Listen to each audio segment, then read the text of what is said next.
اب وہ غصے اور اشتعال میں نہیں، بے بسی اور خوف کے ساتھ اپنی صفائی پیش کرنے والے انداز میں بول رہا تھا۔ اس کا دل اندر ہی اندر ڈوب رہا تھا، کوئی اس کی بات سن رہا تھا، نہ یقین کر رہا تھا۔ اپنے گناہ پر پردہ ڈالنے کے لیے اس معصوم لڑکی پر الزام لگا رہے ہو، ذرا حالت دیکھو اپنی بھی اور اس کی بھی، میرا سر ندامت سے جھکا دیا ہے تم نے۔ باپ کی بات سن کر اس نے نفرت سے مریم کی طرف دیکھا، جو ہنوز امو جان کے گلے لگی رونے کا ڈرامہ کر رہی تھی۔ اسے بے شک جیل ہو جائے، پھانسی کی سزا مل جائے، مگر اس لڑکی کو قتل کر ڈالے گا۔ پاپا، اس کی جس حالت کی طرف آپ اشارہ کر رہے ہیں، یہ میں نے نہیں کی، اس نے خود کی ہے۔ اس لڑکی کے نیچ پن کی حد آپ سوچ بھی نہیں سکتے پاپا۔ باپ کی آنکھوں میں غصہ، ماں کی آنکھوں میں بے اتباری اور بھائی کی آنکھوں میں نفرت دیکھ کر وہ چلاتے چلاتے ایک دم چپ ہو گیا تھا۔ اس کا گلا رندنے لگا تھا، اسے اپنی بے بسی کا شدت سے احساس ہو رہا تھا۔ مت کہو مجھے پاپا، تم آج سے یا ہمیشہ کے لیے کھو چکے ہو۔ پاپا، آپ جس کی کہیں، میں قسم کھانے کے لیے تیار ہوں کہ میں بے گناہ ہوں۔ یہ لڑکی جھوٹی ہے، یہ ہمارے گھر کی خوشیوں کو آگ لگا دینا چاہتی ہے۔ اس بار وہ رو پڑا تھا، مگر اس کے آنسو، اس کے فریاد، اس کی بے بسی، اس کی سچائی نہ اس کے باپ پر اثر کر رہی تھی نہ بھائی پر۔ اس کے پاپا اسے گھر سے نکل جانے کا حکم سنا رہے تھے۔ وہ باپ کا انتہا پر جانا ظالمانہ حکم سن کر ساکت کھڑا رہ گیا۔ اس کی بات سنے بغیر اسے تختہ دار پر لٹکایا جا رہا تھا۔ اس نے بے اختیار مدد کے لیے ماں کو پکارا تھا۔ اس کی اپنی ماں سے نگاہیں ملی تو اسے یہ کربناک سچائی پتہ چلی کہ وہ بھی اسے گناہ گار سمجھ رہی ہیں، مگر ممتا کے ہاتھوں مجبور ہو کر وہ بیٹے کی حمایت میں بولی تھی۔ انہوں نے روتے ہوئے شہریار خان سے سکندر کے لیے رحم کی درخواست کی تھی۔ شہریار خان امو جان کی اس حمایت پر مزید غصے میں آ گئے تھے۔ انہوں نے اس کی امو جان کو اپنے بیٹا اور اس پر پرائی لڑکی کے سامنے طلاق کی دھمکی دی تھی۔ انہوں نے اس کے لیے زانی کے الفاظ استعمال کیے تھے۔ وہ اس پر نہیں مگر ماں کی تذلیل پر رو پڑا تھا۔ اس بے حیا بے غیرت لڑکی کے سامنے اس کے باپ نے اس کی ماں کو بے عزت کر کے رکھ دیا تھا۔ وہ بغیر کسی مزاحمت کے شہریار خان کے ساتھ کھنچتا لیونگ روم سے باہر جانے لگا۔ ماں کی بند آنکھوں سے گرتے آنسو دیکھتا، بھائی کی نفرت دیکھتا۔ شہریار خان اسے پورچ میں گھسیٹ کر گیٹ تک لے آئے تھے۔ وہاں آ کر انہوں نے اس کا ہاتھ چھوڑا تھا۔ ان کی آنکھیں غصے اور جنون سے بھری ہوئی تھی۔ ان کے چہرے پر سختی اور فیصلہ کر لینے کے بعد وہ والی اٹل کیفیت تھی۔ وہ گیٹ کھول کر کھڑے تھے۔ تم میرے گھر سے جا سکتے ہو۔ میرے گھر اور میری زندگی میں تم جیسے ریپسٹ اور عیاش شخص کی کوئی جگہ نہیں۔ کیا زین کی طرح پاپا بھی اس سے نفرت کرنے لگے؟ وہ ایک دم ہی رو پڑا تھا۔ پاپا، میں نے کچھ نہیں کیا۔ پاپا، میرا یقین کریں۔ وہ بچوں کی طرح بلک بلک کر روتا باپ کو اپنی بے گناہی کا یقین دلانے کی کوشش کر رہا تھا۔ تم جا رہے ہو یا میں تمہیں دھکے مار کر باہر نکالوں؟ جوانی کا جنون بہت سر چڑھ کر بول رہا ہے تو جاؤ، نکلو باہر، کرو عیاشیاں، مگر اپنے خرچے پر، خود پیسے کما کر۔ میرا پیسہ تم جیسے بدکردار کے عیاشیوں کے لیے نہیں ہے۔ وہ میرے دوسرے باپ ہوتے ہیں جو غلط کاموں پر اپنے بیٹوں کی پشت پناہی کرتے ہوں گے۔ میں ان باپوں میں سے نہیں ہوں۔ میں آج کے بعد مرتے دم تک تمہاری شکل نہیں دیکھوں گا۔ رشتوں کی دھجیاں اڑا کر سمجھ رہے ہو میں تمہیں معاف کر دوں گا؟ دفع ہو جاؤ میری نظروں کے سامنے سے۔ آج کے بعد سمجھوں گا میرے ایک ہی بیٹا ہے۔ وہ سہمی سہمی نظروں سے باپ کو خود پر گرجتے اور نفرت کا اظہار کرتے دیکھ رہا تھا۔ ہاں، وہ کمزور تھا۔ وہ گھر سے باہر نکالے جانے سے بری طرح ڈر گیا تھا۔ وہ اس بات سے زیادہ خوفزدہ ہو گیا تھا کہ وہ گھر سے نکالا جا رہا ہے، دنیا کی بھیڑ میں دھکیلا جا رہا ہے۔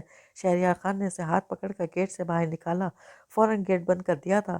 وہ اس پھٹی ہوئی قمیض میں تھا، بغیر سویٹر، جیکٹ اور کسی بھی گرم چیز کے۔ باہر سخت ترین سردی میں 31 دسمبر کی شام، سخت ترین جسم کو کاٹ ڈالنے والی ٹھنڈ میں باہر کھڑا وہ بچوں کی طرح رو رہا تھا۔ روتے ہوئے وہ گھر کے پاس بنے ایک پارک میں آ کر بیٹھ گیا تھا۔ دنیا سال نو کے جشن میں مصروف تھی اور وہ پارک میں تنہا تھا۔ وہ بری طرح رو رہا تھا، باپ کے ظلم پر، ماں کی بے بسی پر، بھائی کی نفرت پر، وہ اپنی ذلت اور رسوائی پر۔ کیا عزت صرف عورت کی ہوتی ہے، مرد کی نہیں؟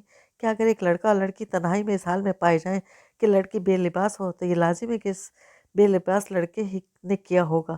کیا لڑکی گناہ گار اور بد کردار نہیں ہو سکتی؟ وہ 4 دن کی شناسہ لڑکی اتنی قابل اعتبار لگی تھی اس کے والدین اور بھائی کو کہ اس کی زندگی کے صاف اور شفاف 20 سال کی ہر اچھائی پل بھر میں بھلا دی۔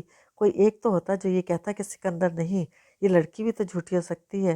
نئے سال کی پہلی صبح طلوع ہوئی تو اسے اندازہ نہیں تھا کہ صرف یہ چمکتی ہوئی صبح ہی نہیں بلکہ آئندہ زندگی کی کوئی بھی صبح کل شام کی سیاہیوں کو نہیں مٹا سکے گی۔ صبح سے دوپہر ہوئی، بھوک پیاس کا احساس نہیں تھا مگر ٹھنڈ ناقابل برداشت تھی۔ اسے اپنے پاپا سے بات کرنی چاہیے۔ کل شام وہ بہت غصے میں آ گئے تھے، آج وہ اس کی بات ضرور سنیں گے۔ اس کے پاپا بہت ذہین آدمی ہیں۔ جب وہ دلیل کے ساتھ بات کرے گا تو ماننے پر مجبور ہو جائیں گے کہ لیونگ روم کا وہ سارا حشر اس بے حیا لڑکی نے کیا تھا، اس کا حلیہ اس لڑکی کا حلیہ، لیونگ روم میں ٹوٹی چیزیں اور پاپا کا عین اس وقت پر گھر واپس آ جانا۔ جب وہ ساری کڑیاں ملائیں گے تو ان جیسا ذہین شخص فوراً سمجھ جائے گا کہ قصوروار سکندر نہیں، مریم ہے۔ وہ ایک دم ہی گھر جانے کے لیے اٹھا اور سیدھا اندر جانا چاہتا تھا، مگر اس کی خوش فہمی اس لمحے کمزور پڑنے لگی تھی جب ان کا ملازم سے وہیں رکنے کی تاکید کرتا شہریار خان کو بلانے اندر چلا گیا تھا۔ وہ اپنے گھر کے دروازے پر ہی روک دیا گیا تھا۔ اندر داخلے کے لیے اسے اجازت درکار تھی۔ کیوں آئے ہو تم یہاں؟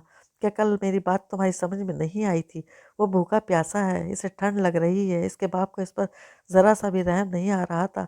اس کی تمام تر خوش فہمیاں اپنی موت آپ مر گئی تھی۔ ان کے پیچھے زین بھی لیونگ روم کے دروازے کے پاس کھڑا اسے نفرت سے دیکھ رہا تھا۔ میرے دل اور میرے گھر میں اب تمہاری کوئی جگہ نہیں ہے۔ میں تمہیں آنکھ کر چکا ہوں۔ میرے اصول یہ کہتے ہیں کہ میں ایک ریپسٹ اور رشتوں کی دھجیاں بکھیرنے والے کو اپنے گھر میں جگہ نہ دوں۔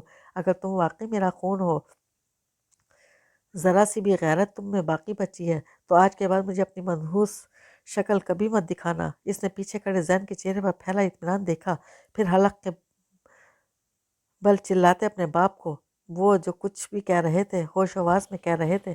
کل 31 دسمبر کو اسے گھر سے بے دخل کرنے کا ان کا اعلان کوئی جذباتی یا وقتی فیصلہ نہیں تھا، وہ ایک اٹل فیصلہ تھا۔ سرد نگاہوں سے اسے دیکھتے وہ اپنے ہر فیصلے پر قائم تھے۔ اسی پل اس کی اماں جان باہر آئی تھی، وہ رو رہی تھی، انہوں نے روتے ہوئے اسے گلے لگایا تھا، اس کی حمایت کر رہی تھی، وہ اس کی طرفداری میں اس کے باپ سے لڑ پڑی تھی، وہ اس کی طرف سے اس کے باپ سے معافی مانگ رہی تھی۔